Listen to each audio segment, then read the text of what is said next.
ब्रह्मानन्दं परं सुखदं केवलं ज्ञानमूर्तिं द्वन्द्वातीतं गगनसदृशं तत्त्वमस्यादि लक्ष्यम् एकं नित्यं विमलमचलं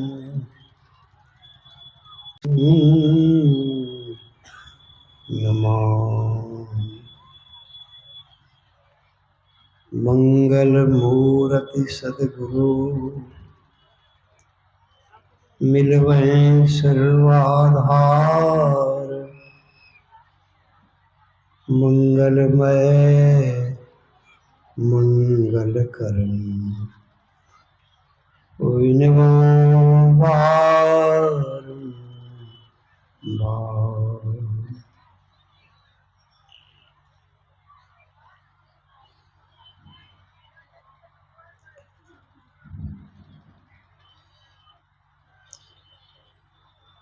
मंचस्थ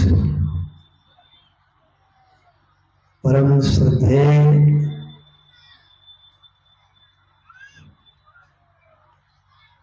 वंदनीय साधु समाज, समवेत समादरणीय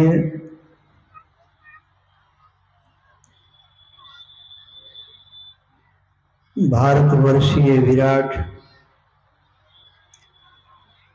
संत मत सत्संग ज्ञान यज्ञ विशेषाधिवेशन के पदाधिकारीगण एवं स्वागत समिति के सभी पुरोधाजन, समादरणीय सत्संग प्रेमी सज्जन वृंद तथा समादरणीय धर्मशीला भक्तिमती माताओं एवं बहनों,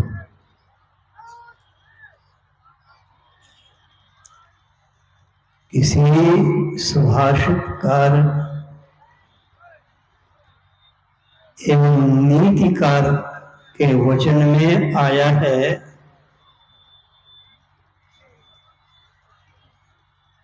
जब आप कभी किसी कोर्ट कचहरी में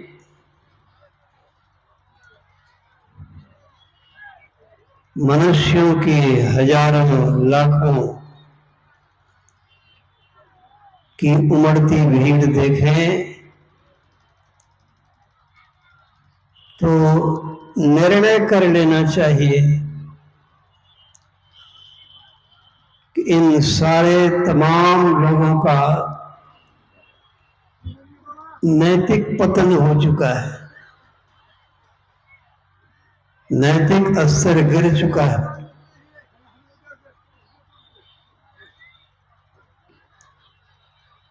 जब कभी आप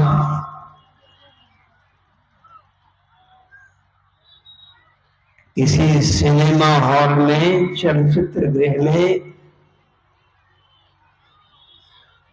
लोगों की खचाखच भीड़ देखें तो समझना चाहिए कि इन सारे तमाम लोगों का चारित्रिक पतन हो चुका है।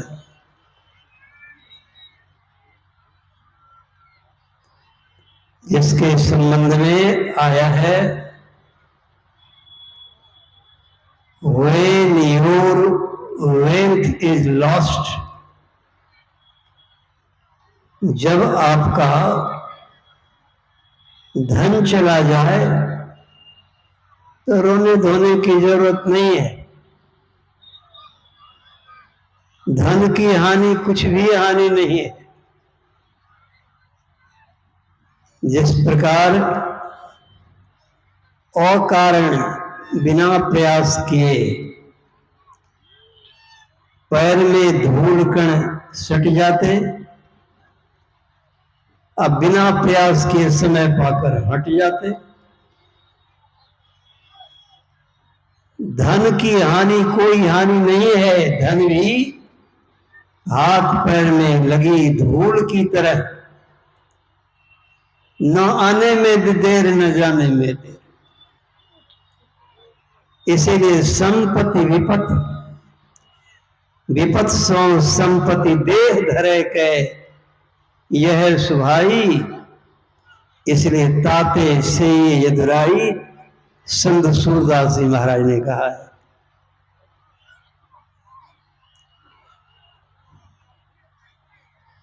इसीलिए कहा गया धन की हानि कुछ भी हानि नहीं।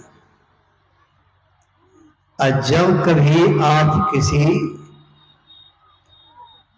अध्यात्मवेत्ता, अध्यात्म पुरोधा,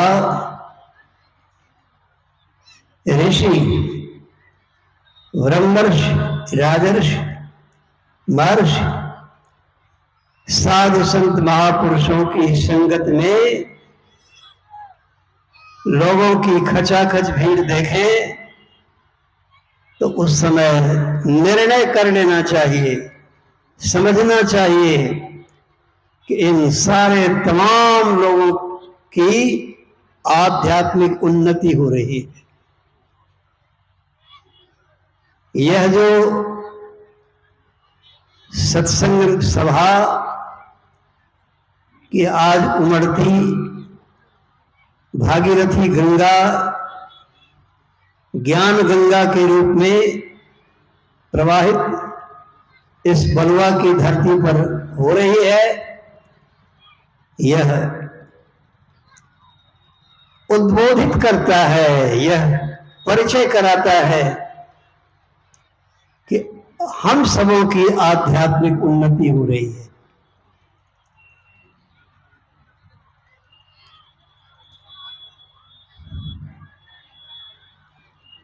आज इस आध्यात्मिक सभा में संतमत सत्संग में अभी हम लोगों ने जो पाठक्रम को सुना है, बड़ा रोमांचक, बड़ा ही अद्भुत,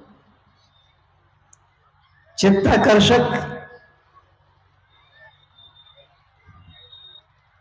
भ्रम भंजक, भ्रम उद्बोधक भी मैं कहूंगा प्रसंग का भी पाठ हुआ है। इतनी सारी विशेषताओं के साथ आज के विषय को संबोधित करने का कारण यह है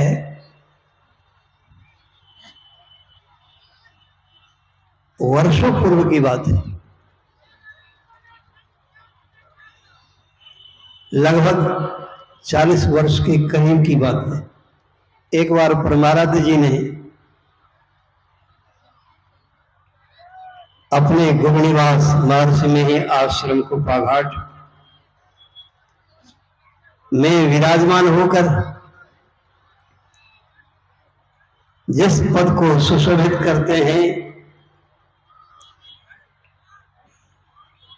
हमारे डॉक्टर श्रद्धेय स्वामी संत शिरोमणि के रूप में गुरुप्रसाद बाबा, इनसे पहले दूसरे संपादक हुए थे। ये तीसरे कड़ी में आए अधिकलाल दास जी, पीछे उनका नाम पड़ गया स्वामी अच्युतानंद जी महाराज। तो परमाराज जी उनको कहते हैं बुलाकर की संपादक जी, शांति संदेश में छाप दीजिए कि संत कबीर का एक पद्य यदि किसी पुराने सत्संगी के पास हो तो वो यहाँ आश्रम में पहुंचा दे, और आश्रम में पहुंचने पर आप उसको शांति संदेश पत्रिका में प्रकाशित करेंगे।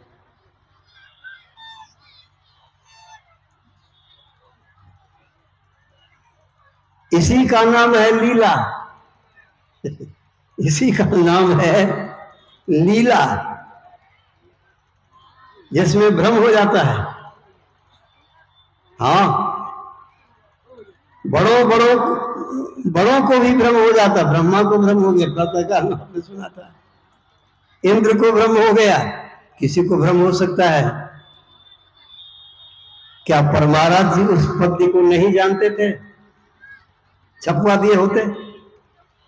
यही है सत्पुरुषों की लीला, यही है उनकी भगवत्ता, जिसमें सार अध्यात्म का सार विस्तार छिपा रहता है। तो वो पद्य कौन सा पद्य था? चेत करो योगी बिलैया मारे मट के, चेत करो योगी। परमाराध्य सब जानते। और ब्रह्मांड के अंतस्तम की बात जानने वाले इस पद को नहीं जानते थे। हम नहीं मान सकते, नहीं विश्वास कर सकते। वो तो सर्वज्ञ सनातन सगुण ब्रह्म रूप में हुए, और फिर यही अपनी लीला करते हैं। लीला में यह बड़ा रहस्य छिपा हुआ है कि जिस किसी सत्संगी के पास हो, वो साधारण या साधारण सत्संगी के पास हो,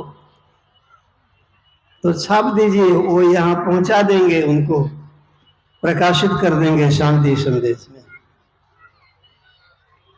तो हमारे जन्म स्थान के बगल में हमारे गुरु प्रसाद बाबा, एक पंचायत में हम लोगों का जन्म हुआ, बगल में है भटगामा, चकला भटगामा उसको कहते हैं। तो वहां एक, अब स्वर्गीय हो गए, स्वर्गीय कृपानंद यादव जी रहते थे। वो जब शांति संदेश पढ़े तो आकर हमारे परम पूज्य पाद से कहते हैं कि बाबा, गुरु महाराज जी छपलखिन है, अब मांग केलखिन है, तो हमरा पास से हम जाने छी, हमरा यादो छ, तो हम पहुंचा दिए। तो पूज्य पाद कहते जाओ, यही तो गुरुदेव की मौज है। हाँ, सवहि मान प्रद आप अमानी, भरत प्राण सम मम ते ही प्राणी, मम सोई प्राणी। जो सबका सम्मान करते और कभी मान की इच्छा नहीं रखते, तो सबका सम्मान करने वाले कौन होते हैं? जो सबसे सम्मान की इच्छा रखते हैं, वो होता है राक्षस रावण की तरह। और जो सबका सम्मान करे, कभी सम्मान की इच्छा तक नहीं रखे, वे होते हैं भगवान। जो सबका सम्मान करते करे, अपने सम्मान की इच्छा तक नहीं रखते कभी, वो भगवान होते हैं। वही सच्चा इंसान है। सच्चा इंसान कहें, संत सुजान कहें, हम भगवान कहें। संत भगवंत अंतर निरंतर नहीं, किमत मति मन कर दास तुलसी, इसे कहा गया।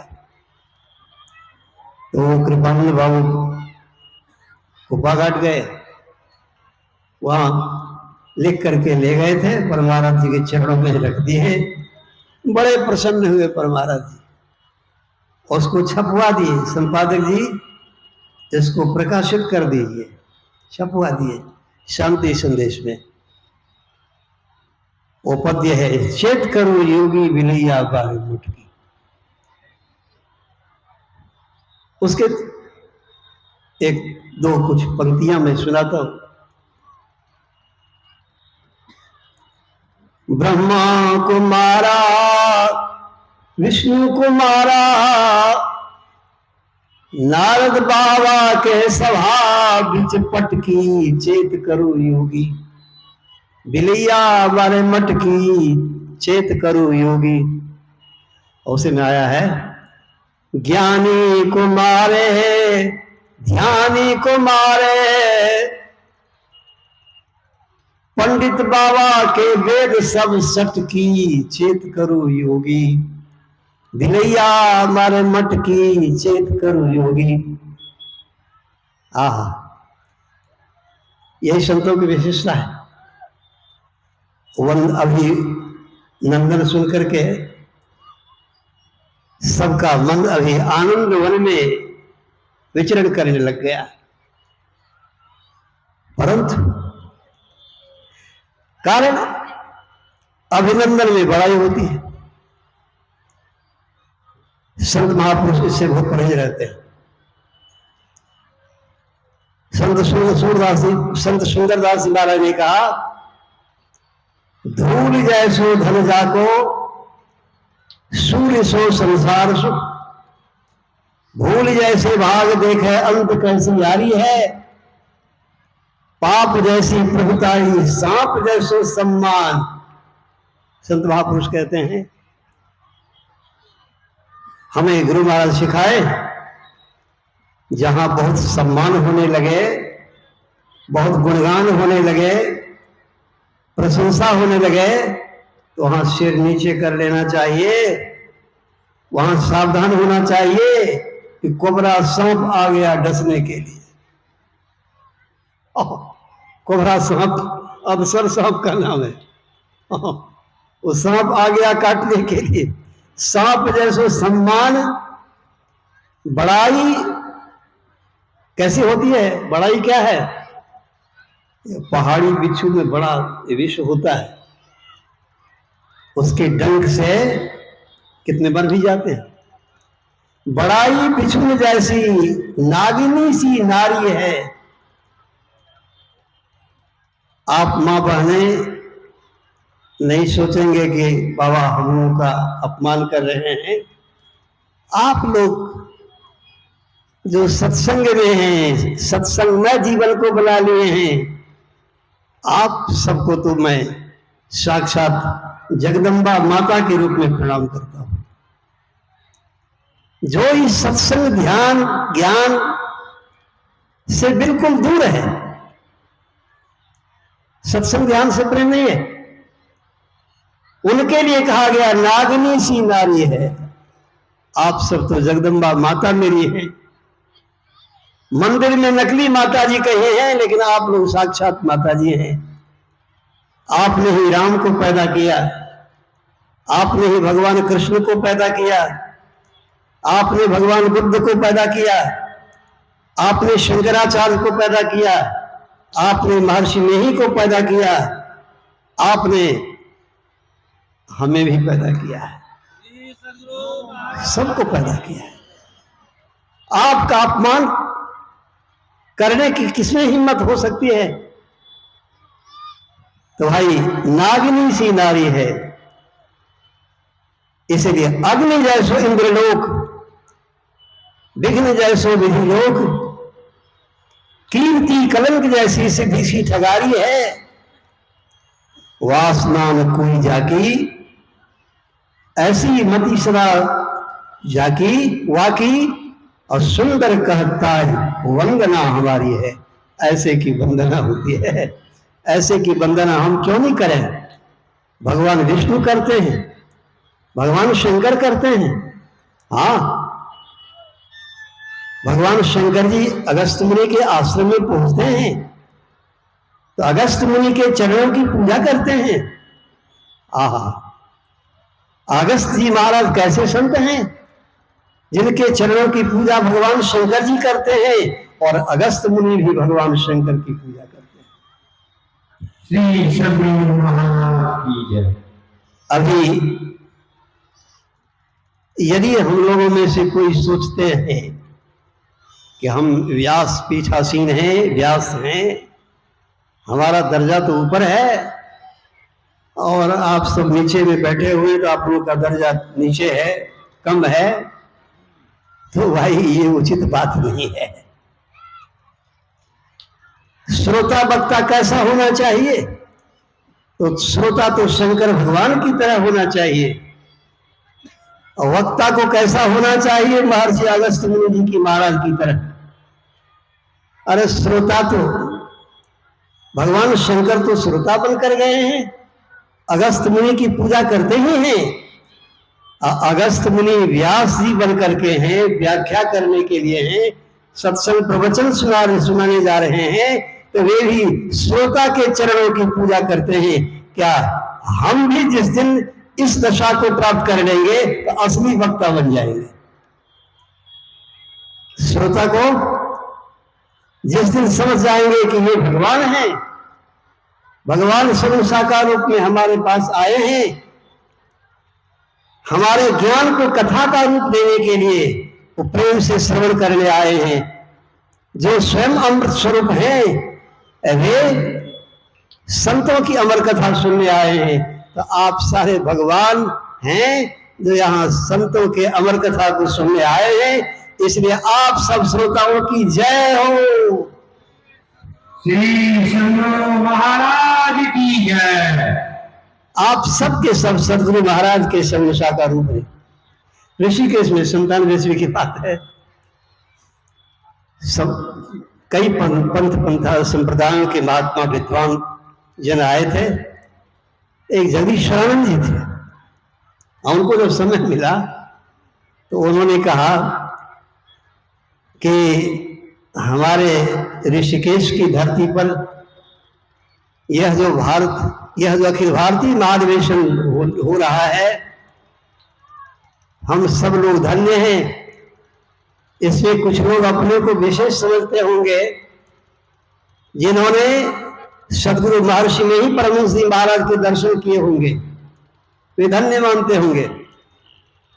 अब मैं कहता हूं, सुनिए, आप जो अपने को धन्य मान रहे हैं कि हमने सद्गुरु महर्षि में ही परमहंस जी महाराज के दर्शन किए हैं, यदि आप धन्य मानते हैं तो मैं अपने को महाधन्य मानता हूं।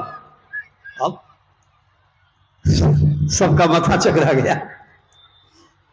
उन्होंने कहा, मैंने जीवन में कभी सद्गुरु महर्षि में ही के दर्शन नहीं किए। आप लोगों से जिन लोगों ने दर्शन किया था, आप लोग यदि धन्य हैं, मैं महाधन्य हूं। अब लोग सोच विचार में पड़ गए कि क्या कहते हैं। उन्होंने तत्क्षण कहा, यदि उस समय मैं होता जिस समय सद्गुरु महर्षि में ही परमहंस जी महाराज सौ शरीर में रहे, उस समय यदि मैं होता तो एक महर्षि में ही के दर्शन मिले हुए होते। लेकिन मैं आज आप लोगों से परम सौभाग्यशाली, भाग्यशाली,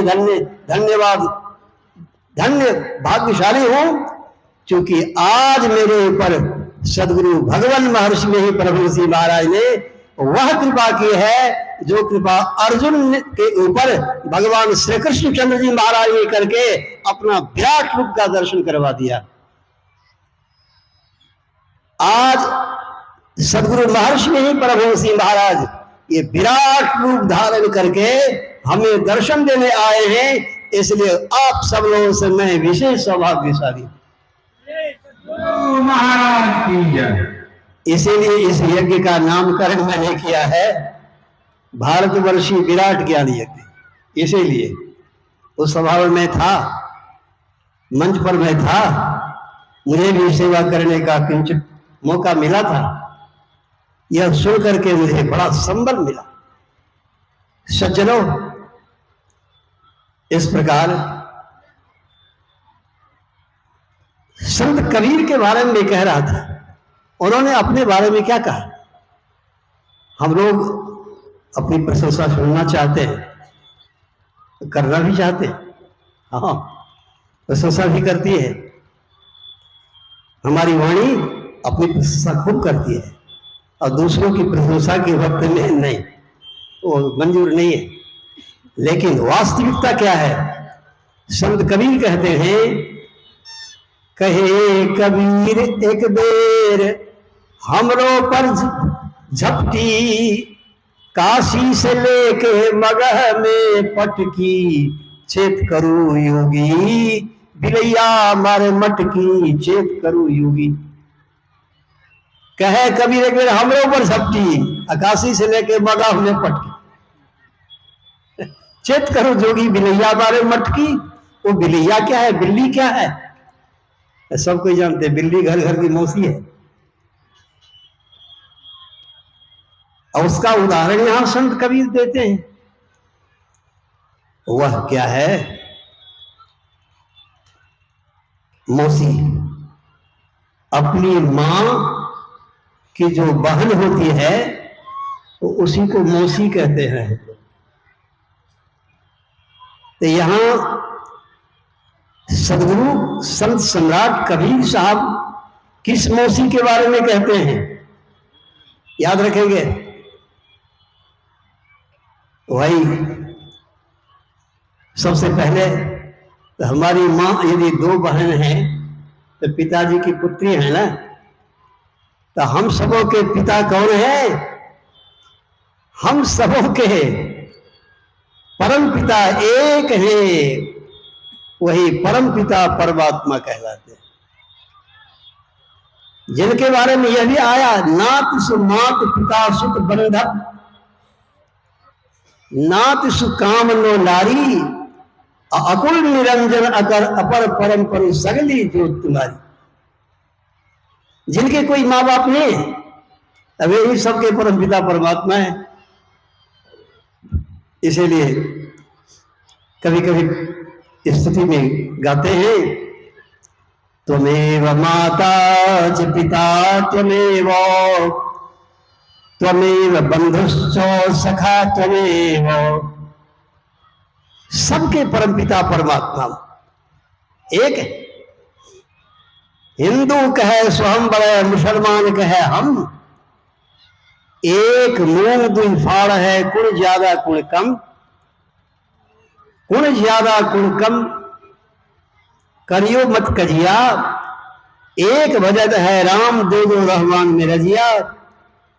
कहे दीन दरवेश दो सरता में सिंधु, और सबका मालिक एक है, क्या मुस्लिम क्या हिंदू। तो सबके परमपिता वो है। अब मौसी कौन होती है? पिता की जो पुत्रियां हैं उनमें एक हमारी मां है और उनकी जो बहनें हैं वो मौसी है। तो परम पिता की पुत्री कौन? दो पुत्रियां हैं, एक है परा प्रकृति, दूसरी है अपरा प्रकृति। हाँ, अपरेमितस्तन्यां प्रकृति विद्य में प्रणाम, जी भूतांग महाभावो यो इदं धारति जगत। परा प्रकृति माने श्रेष्ठ प्रकृति, यही श्रेष्ठ प्रकृति हमारी मां है। भगवान मर्यादा पुरुषोत्तम श्री रामचंद्र जी महाराज कहते हैं, एक रचई जग गुणवश जाके, अब प्रभु प्रेरित नहीं निज बल ताके। पहले तो माया के बारे में कहते हैं, मैं अर मोर तोड़ते माया, जही बस की नहीं जीवी निकाया, गो गोचर जह लगे मन जाई, सु सब माया जानू भाई, अते ही कर भेद सुना तुम सो, विद्या अपर अविद्या दो। उसमें एक रचई जब गुणवश जाके, अब प्रभु प्रेरित नहीं निज बलता के। विद्या माया कौन है? परमात्मा की पुत्री विद्या माया भी है, अविद्या माया भी है।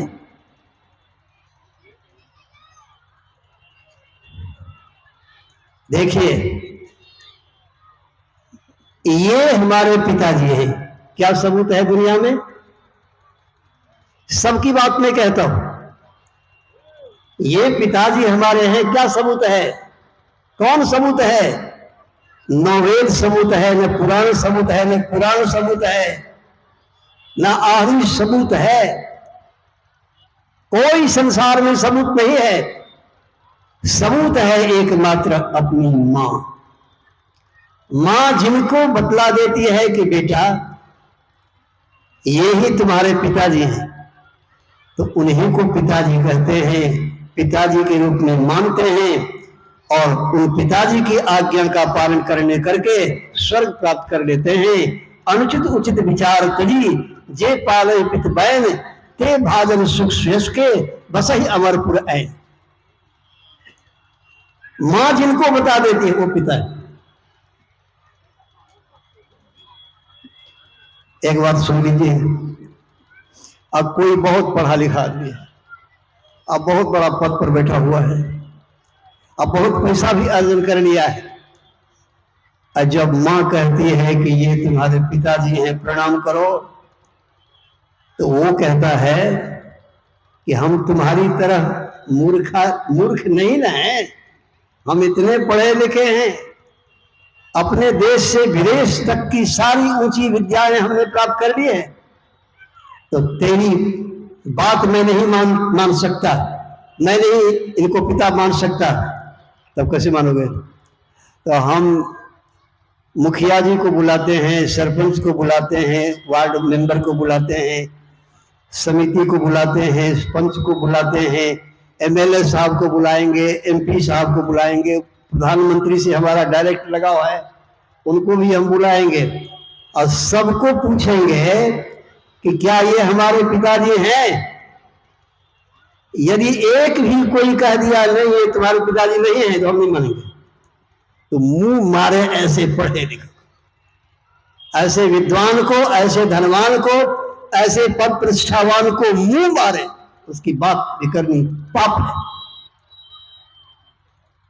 जो मां की बात नहीं मानकर पिता को पिता नहीं समझता, अनादर करता, वो साक्षात नरक रूप है। उनका सब पूजन अर्चन बंदन व्यर्थ है, क्योंकि वेद भगवान कहते हैं ओम मातृ देव भाव, ओम पितृ देव भाव, ओम आचार्य देव भाव। माता पिता आचार्य प्रत्यक्ष गुरुदेव हैं, भगवान हैं। यदि इन भगवान को की पूजा करते तो मंदिर में भगवान की पूजा भी ठीक है, यदि इन भगवान की पूजा नहीं करते सब पूजा व्यर्थ। सज्जनों, मां जिनको बतला देती है ये पिताजी हैं, तात्पर्य पिता की पहचान कराने में समर्थ एकमात्र मां होती है। विद्या माया वही है, हमारी मां है, जगन माता है, जगन वही जगदम्बा है, अर्थात वही परा प्रकृति स्वरूपा है। उद्भव स्थिति संहार कारणिन क्लेशारणिन सर्वश्रेष्ठ करीम सीता न तो हम राम बल्लभाम। उसी को सीता कहते हैं, लक्ष्मी कहते हैं, दुर्गा कहते हैं, पार्वती कहते हैं, काली कहते हैं, जो कहना हो सब कहते हैं। परा प्रकृति स्वरूप अपनी मां है। अच्छा, मौसी अब कौन है? मौसी, मौसी को ही जानिए। कभी कभी लोग कहते हैं कि मरे ना जिए मौसी। मां यदि मर गई है, अब मौसी जीवित है तो कोई बात नहीं। वो मौसी कौन है जिसकी भी आवश्यकता सुने अभी आप, उनका भी अनादर नहीं करना चाहिए। वो मौसी कौन है? वही मौसी है अविद्या माया। अविद्या माया अर्थात मिट्टी, जल, अग्नि, हवा, आकाश, मन, बुद्धि, अहंकार, इसी को असुधा प्रकृति कहते हैं, जड़ प्रकृति कहते हैं। यही है अविद्या माया। इसी के बस में जा बस जीव पड़ा भवकूपा। इसके वश में जो पड़ा वो भवकूप में पड़ जाता है। और संत कबीर साहब जी महाराज को पता था, वो जानते थे कि घोड़ा पर जिस दिन हम चढ़ेंगे तो घोड़ा हमको पटक देगा, हम मर जाएंगे। वो जानते थे। तो घोड़े पर कभी चढ़ते नहीं थे, वो घोड़े से सवारी नहीं करते थे। गुरुदेव की असीम कृपा से पैदल, बैलगाड़ी से, रिक्शा से, ठेला से, घोड़े से, हाथी की सवारी करके भी संत मत प्रचार में जाने का सौभाग्य मिला। प्लेन से भी जाने का, प्रचार प्रसार में जाने का सौभाग्य मिला। संत कबीर जानते थे कि घोड़ा पर मैं चढ़ूंगा, पटक देगा, मैं मर जाऊंगा, वो नहीं चढ़ते थे। लेकिन कहे कबीर मेरे हमरों पर झपटी, हाँ, मौसी का अपमान मत कीजिए। मौसी मतलब अविद्या माया, अविद्या माया का भी अपमान नहीं करना है, लेकिन उसका सम्मान तो करें और उसमें राग से सावधान रहें। उसमें राग होगा तो सदगुरु में कभी अनुराग नहीं होगा, और सदगुरु में अनुराग नहीं होगा तो दुर्भाग्य हो जाएगा, दुर्भाग्य हो जाएगा। भगवान कृष्ण इसलिए कहते हैं, बड़ा सुंदर कहते हैं, दैवी हेषा गुणवई मम माया गुरुत्या माने विजय प्रपद्यन्ते माया वेतांतरन्ते। उनका भी सम्मान करना चाहिए। ये बाहर में जितने देवी देवताओं की पूजाएं, पर्व त्योहार करते हैं, ये प्रकृति की पूजा है। प्रकृति अनुकूल रहे हमारे ऊपर, जो हमारा सब काम धाम कारोबार रोजगार ठीक ठाक रहे, आन समान धिया पुता सब ठीक ठाक रहे, इसलिए प्रकृति की पूजा होती है। इससे गति मुक्ति की कोई बात नहीं होती, क्योंकि उसका अपमान नहीं करना है। हाँ, अपमान करने वालों का खैर नहीं हुआ। एक बार युधिष्ठिर जी महाराज द्रौपदी का पैर चाप रहे थे, अंग चप्पी कर रहे थे, तो देख लिया भीम ने, तो एकांत में उन्होंने कहा, भैया ये क्या कर रहे थे आज? द्रौपदी की अंग चप्पी, चरण चाप रहे थे आप? हाँ, तो क्या हुआ? तो सुनिए, द्रौपदी पांचों भाई की धर्मपत्नी है और उनका चरण आप चाप रहे थे, इसका मतलब है कि आप द्रौपदी का मन बढ़ाव कर रहे हैं, द्रौपदी के मन को बढ़ा रहे हैं। और जिस दिन हमको वो कहेगी कि जब तुम्हारा बड़ा भाई हमारा चरण चाप रहा था, चरण चापता है, तो तुम किस खेत की मूली हो, तुमको भी चरण चापना पड़ेगा। तो भीम जी बोले कि भैया, जिस दिन यह बात द्रौपदी हमको कहेगी, उस दिन महा अनर्थ हो जाएगा। वो क्या होगा हम कह नहीं सकेंगे आपको, हमारे पास वो शब्द नहीं निकल रहा है, हमारे मुख से वो शब्द नहीं निकल रहा है। क्या होगा? पीछे दोष नहीं देंगे हमें। तो युधिष्ठिर जी महाराज ने समझा कर कहा कि भीम, द्रौपदी है माया, इसलिए वो दैवी, वो भी ईश्वरकृत है, अपमान नहीं करना चाहिए। लेकिन भीम के दिल दिमाग में यह बात बैठी नहीं। एक दिन उसने भगवान कृष्ण से कहा कि सुनिए, हम ऐसी ऐसी बात सुने हैं भैया से, इतनी बड़ी प्रबलता है माया की, तो हमको अपनी माया आप दिखा दीजिए। भगवान कृष्ण ने कहा, और जो कुछ देखने की इच्छा हो देखो, लेकिन माया की इच्छा पर प्रकट मत कर। मेरी माया दुरत्या है, कोई उसमें स्थिर नहीं रह सके आज तक में, इसलिए ऐसी इच्छा तुम मत कर। उस समय भीम हाथ ठान लिया, तो भगवान कृष्ण कहते हैं, एक काम करो, अच्छा कोई बात नहीं, समय आने दो, तब दिखा देंगे। वर्षों बीत गए, भीम की इच्छा हुई कि आज वनवास हम करेंगे, वन में निवास करेंगे। रात में वहां जाकर रहते हैं। संध्या काल नदी में स्नान करके, संध्या बंदन करके, अब वृक्ष की ऊंची डाल पर जाके बैठ जाते। 12 बजे रात में अचानक वहां दिव्य प्रकाश हुआ, सर्वत्र पूरा वन प्रकाशित हो गया,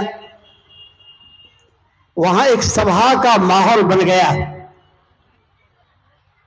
ऊंचा मंच लग गया, सभा में सारे लोग आके बैठे और सबसे ऊंचा सिंहासन पर आकर पीछे से द्रौपदी आती है अपने अनुचरों के साथ, बॉडीगार्ड लोगों के साथ।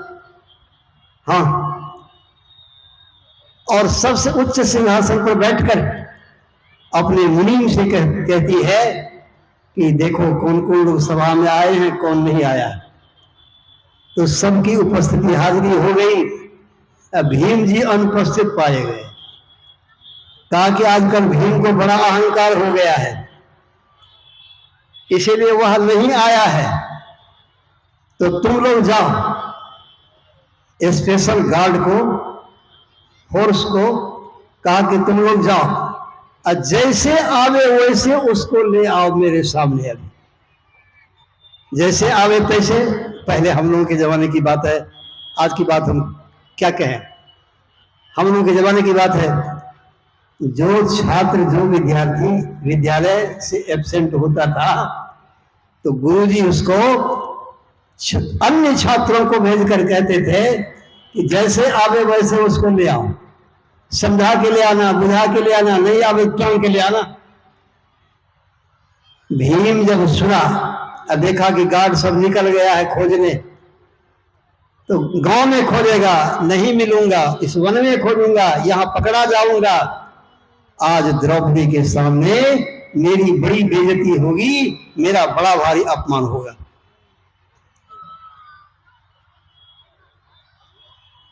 सोचा भीम ने, अच्छा होगा अभी कुछ नहीं बिगड़ा है, अभी थोड़ा ही बिगड़ा है, यदि अपने से सरेंडर हो जाए तो, अपने से हाजिर हो जाए तो भारी से भारी गुनाहगार कोई है, यदि वो हाजिर हो जाता है तो उसे कुछ राहत मिलती है।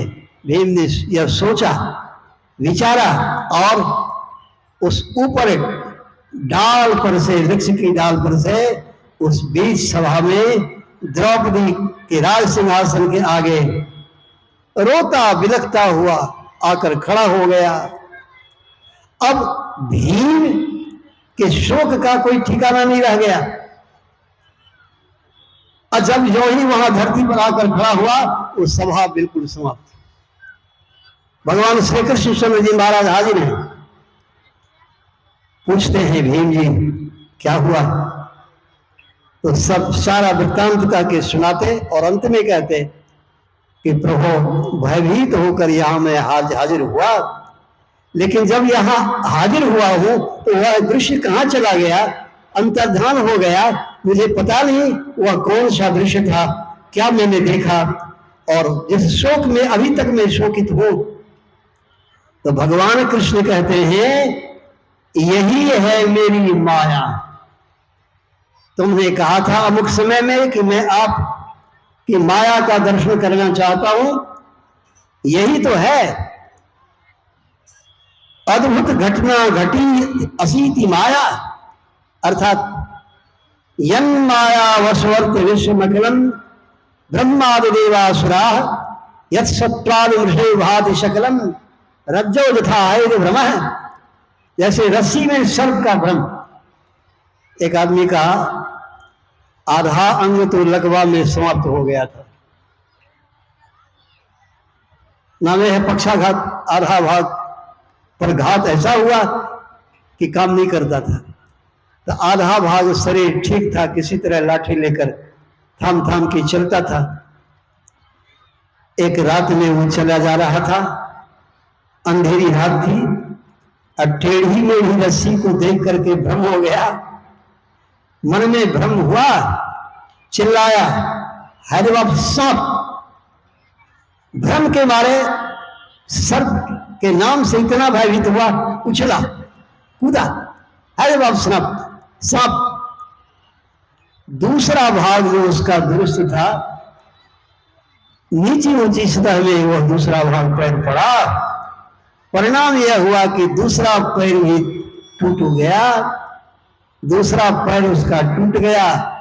अब सब चिल्ला रहा था, तो लोग रोशनी लेकर आकर देखते हैं, दिखाते हैं, कहते भैया ये तो सर्प नहीं है, रस्सी है। भ्रम तो दूर हुआ रोशनी से, प्रकाश से, लेकिन सर्प में, रस्सी में सर्प का ज्ञान या झूठा भ्रम था, असत्य था। लेकिन इस असत्य का दुख तो सत्य हो गया। तो माया उसी को कहते हैं जो देखने में, सुनने में सब तरह से सत्य प्रतीत हो, परंतु स्वरूपतः जो बिल्कुल असत्य हो, उसी को माया कहते हैं। इसी में आबद्ध होकर संत कबीर ने कहा कि एक बार हमरो पर झपटी, सब जानते थे, लेकिन इस माया की प्रबलता एक बार जब आई तो जानबूझकर घोड़े की सवारी किए, घोड़े पर चढ़े, घोड़ा गंगा पार करके भागा, मगा हमें, काशी से चला गया, मगा हमें। अब वहां घोड़े से गिरे और संत कबीर के बारे में आया है तो उनका शरीर शांत हो गया, उनका शरीर शांत हो गया। इसीलिए परमाराज जी कहते हैं माया बद्ध जीव आवागमन के चक्र में पड़ा रहता है। आज इसी माया की प्रबलता के संबंध में विषय पाठ हुआ। देखिए कितने लोग कहते हैं कि बाबा बड़ी दुर्गति हो रही है हमारी माया में, हम लोग माया मंडल में पड़े हुए हैं। आप लोग तो बड़ी ऊंची ऊंची बातें कहते हैं, लेकिन करें अब क्या, करें क्या? जनक जी ने भी कहा अष्टावक्र मुनि से कि माया छोड़े तब तो हम ध्यान भजन में मन को लगावें। तो अष्टावक्र मुनि ने उस समय खंभे को पकड़ा, अचानक धड़फड़ा कर उठे, खड़े होकर खंभे को पकड़ते हैं और जोर से चिल्लाते हैं, जनक दौड़ो, देखो खंभा है, खंभे ने हमें पकड़ रखा है। उस समय जनक जी बोले गुरु महाराज खंभे को आप पकड़े हैं, खंभा आपको पकड़ा हुआ नहीं है। तब उन्होंने समझाते हुए कहा इसी तरह समझो, माया किसी को नहीं पकड़ रखी है, सभी लोग माया को ही पकड़ रखे हैं। इसीलिए परमाराज जी कहते हैं माया बद्ध जीव आवागमन के चक्र में पड़ा रहता है। जब तक माया में आबद्ध रहेंगे, माया को पकड़े रहेंगे, तब तक दुख भोगना पड़ेगा। अरे हम लोग दुख भोग रहे हैं तो कौन बड़ी बात है। भगवान विष्णु के धाम में रहने वाले गरुड़ जी, अब वे अभी का प्रसंग पाठ हुआ, और वे भी भगवान श्री राम की माया देख करके भ्रमित हो गए, मोहित हो गए। देवता लोग आकाश मार्ग से युद्धावलोकन कर रहे थे, मेघनाद ने नाग फांस में सबों को बांध डाला। तो नारद बाबा ने गरुड़ जी से कहा जाओ, अरे सेवा का भी फल मिलेगा और तुम्हारा भोजन तो है, तो नाग तुम्हारा भोजन है तो तुम्हारा काम बन जाएगा, जाओ। गरुड़ जी आए, गरुड़ जी के आने से सभी नाग भाग गए। नाग फांस से सज्जनों नारद जी के आदेश का पालन किए तो सब तो नाग फांस से मुक्त हुए, लेकिन स्वयं गरुड़ जी नाग फांस में फंस गए, जिसके लिए भगवान शंकर जी के पास अंतिम में सत्संग करने जाना पड़ा। उनके सत्संग के द्वारा इस मोह से छूट गए। इसीलिए सत्संगत्वे निस्संगत्वम, निस्संगत्वे निर्मोहत्वम, निर्मोहत्वे निश्चलतत्वम, निश्चलतत्वे जीवन मुक्ति।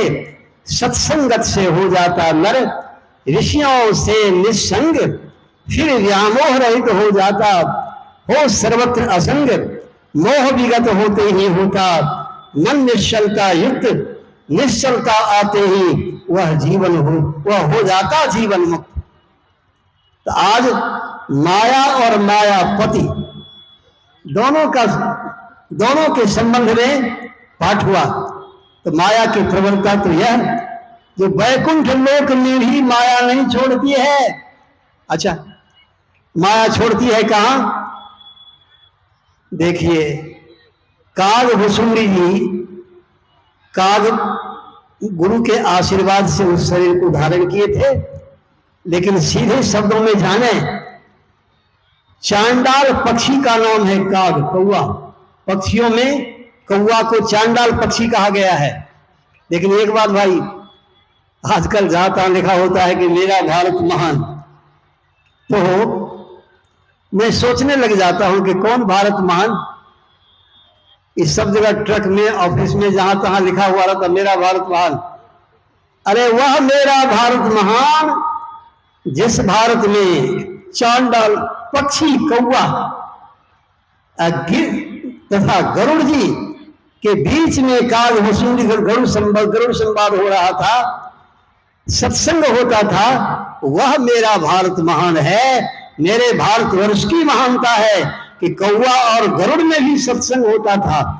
आज हम मनुष्य होकर के यदि सत्संग नहीं करते हैं तो इस मनुष्य शरीर की क्या उपाय देता आपने समझी है?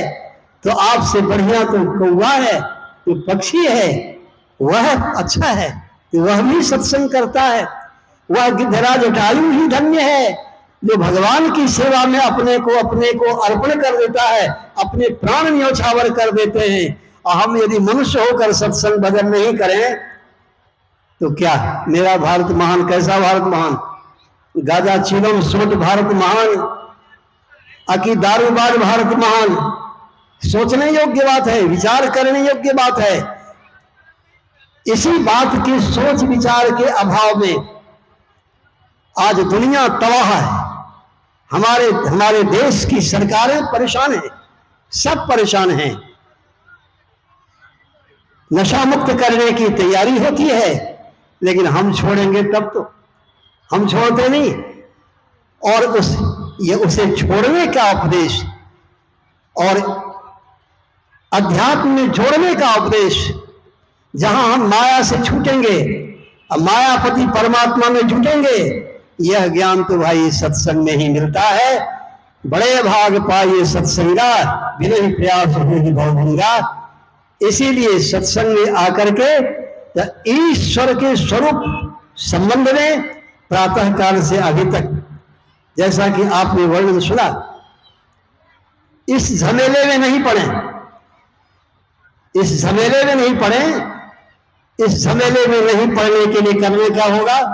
सगुण को ही समझें, सगुण की सेवा करो, निर्गुण का कर ज्ञान, और निर्गुण सरगुण के परेत है हमारा ध्यान। झंझट में नहीं पड़ने की बात मैं इसलिए कहता हूं, संत कबीर इसलिए कहते हैं कि सगुण की सेवा करो, निर्गुण का कर ज्ञान, और निर्गुण सरगुण के परे तहे हमारा ध्यान। ये कहने का कारण इसका यह है, जल है निराकार, और जिस पात्र में जल को हम दे देते हैं, जल उसी आकार में मालूम पड़ता है, और उसी को फ्रिज में डाल देते हैं तो जम करके बर्फ बन जाता है। बर्फ का भी आकार बर्तन के आकार के मुताबिक वो जल जम करके बर्फ का आकार धारण कर लेता है। इसलिए सगुण ही अगुण ही नहीं कछु भेदा, उभय बीच जिमि गावहि भेदा। वेद पुराण सारे संत महापुरुष कहते हैं। इस झंझट में नहीं पढ़कर करना क्या है? करना यह है, पहले सगुण की सीढ़ी आवश्यक है।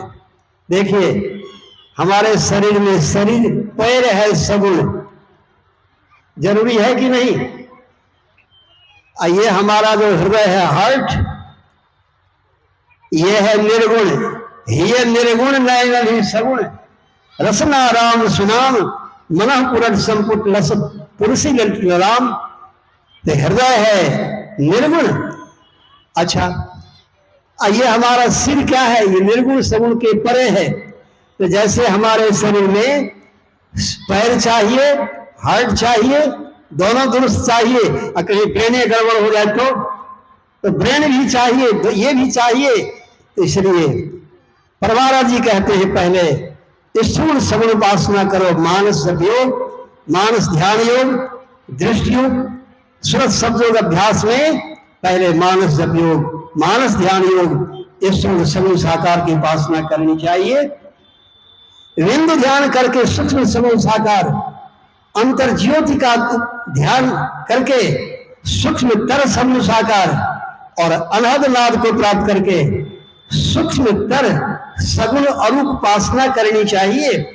और सत शब्द धर कर चल विदन बिंद पीठ का भेदन करके विंद में तहनाद बोले रैन दिवस सुहावनम दास परटु हो ऐसन स्वयं विष्णु स्वरूपनम अंतर अनाहत ब्रह्मनाद लिंग निर्गुण तत्व को प्राप्त करके शिव तत्व की उपासना करके सूक्ष्मतम निर्गुण उपासना करके यही निर्गुण सगुण के परे उस एक अनाद अनंत परमात्मा को जब साक्षात्कार कर लेते तो हम प्रभु हम एक ही होई द्वंद्व और द्वैत रहे नहीं कोई। एक बात भाई, छाया को पकड़ने के लिए पैदल चलिए, अच्छा हवाई जहाज से चलिए, पकड़ लीजिएगा ना। पैदल वाला तो नहीं पकड़ सकेगा, हवाई जहाज वाला पकड़ सकेगा, वो भी नहीं पकड़ सकेगा। छाया को पकड़ने की जरूरत नहीं है और न छोड़ने की जरूरत है। माया को न पकड़ने की जरूरत है न छोड़ने की जरूरत है। अब जरूरत क्या किस बात की है? सूर्य की ओर आप चलें, बस सूर्य की ओर चलें तो छाया को बिना छोड़े बिना पकड़े वो आपको नहीं छोड़ेगी, हमेशा आपकी सेवा में लगी रहेगी। अर्थात संत महापुरुष कहते हैं ये सगुण और निर्गुण दोनों रूपों में उपासना करके निर्गुण संग से परे परमात्मा की उपासना करें, परमात्मा के पास चलें। सूरत चला मिलन को विषयों से मुख को मोड़कर तो क्या होगा?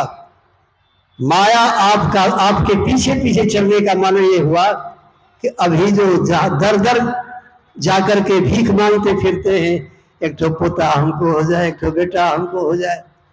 एक सत्संगी थे, वो दीक्षा ले लिए, दीक्षा के बाद बड़े दुखी होकर गहवरित वाणी में खड़े हो गए और बोले, हमने पूछा कि क्या दिक्कत है? उन्होंने कहा कि बाबा 4 ठो बेटी हमको है, एक बेटा नहीं है ना। लोग सब जब कहते निपुत्रा, हमको तो उतनी तकलीफ नहीं होती है, हमारी पत्नी को बहुत कष्ट हो जाता है, तो आशीर्वाद देते बाबा। तो मैंने एक फल दिया और कहा कि सत्संग कीजिए, दीक्षा लिए हैं, खूब प्रेम से ध्यान सत्संग कीजिए और गुरु महाराज की कृपा होगी तो सब बल कामना पूर्ण हो जाएगी। तो बेटा हुआ, एक बेटा हुआ मुंडन में, हम गए वहां मुंडन में हम भाग लिए और चलते समय फिर दोनों पति पत्नी दुखी। हमने कहा अब क्यों दुखी है? बेटा तो हो गया, अब दुखी क्यों है? तो कहते बाबा एकटा बेटा एकटा टका कौन काम के, जोड़ा लगी तो बड़ा बढ़िया है दिए। भाई ये जो दर दर ठोकरे खाते फिरते हम लोग, ये सगुण और निर्गुण दोनों रूपों में उपासना करते रहे, चलते चले अंतर साधना में सत्संग नित और ध्यान नित रहिए, करत संलग्न हो, व्यभिचार चोरी नशा हिंसा झूठ तजना चाहिए। तो ये भगवान कृष्ण कहते हैं अनन्या चिंतयन्तो मां ये जना परिपास्ते तेषां नित्याभियुक्तानां योग क्षमं वहाम्यहम्। अर्थात जो तेहि पंथ चले मन लाई तो हरि काहे न होय सहाई। ये अष्टसिद्धियां नवनिधियां परमात्मा की सब आपके आगे पीछे चलते रहेंगे। इहलोक मंगलमय होगा, परलोक मंगलमय होगा। वह सगुण और निर्गुण रूपों की भक्ति साधना की विधि क्या है, आदि विषयों को अब कल के कार्यक्रम में आप लोग श्रवण करेंगे।